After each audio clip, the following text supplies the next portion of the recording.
I've gotten a lot of questions on whether there's an update in the Alec Murdaugh case, and the truth is we will not have one until the state files their appellate brief. That is the response to the defense's brief filed in support of their appeal.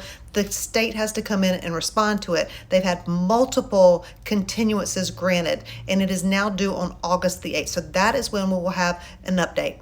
So where is old Alec Murdaugh? Well, truth is we don't really know because SCDC won't tell us. I guess they don't want the women showing up there and throwing their panties at some razor wire. Either way, they have him listed as undisclosed on their website. What we do know is that he's in protective custody at a maximum security prison. We also know what his job is. His job is not in the kitchen or in the laundry like you see on the TV. His job is ward keeper's assistant. Those ward keepers are charged with keeping their housing unit clean and in working order. So they fix stuff within their own housing unit. He is the assistant to the ward keeper. What that also means is that he cannot leave that housing unit. So he's stuck in there. I guess they also don't want him getting shanked in the bathroom or in the kitchen. So let's talk about the grounds for appeal.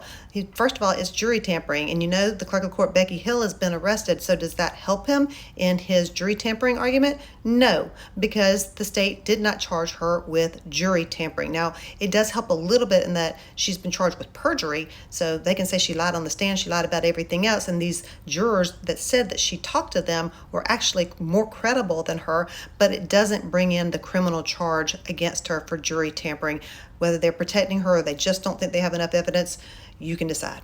The other two biggest grounds for the appeal are based on the forensic evidence from Maggie's cell phone being admitted and also character evidence being admitted. Now, if you remember, the judge in that case said, you opened the door, defense. You asked this young man, Paul's friend, is there any reason or can you think of any reason why Alec Murdaugh would want to kill his wife and child?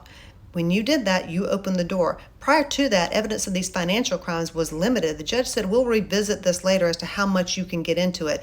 But he said the defense opened the door, so it was all coming in at that point.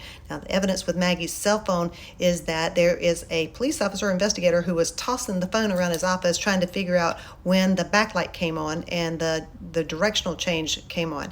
So his scientific testing of Maggie's cell phone was tossing it around his office, and the defense obviously is saying that's not credible science, sir, and it should not have come in. So those are the grounds for appeal. The appellate brief is due on August the 8th.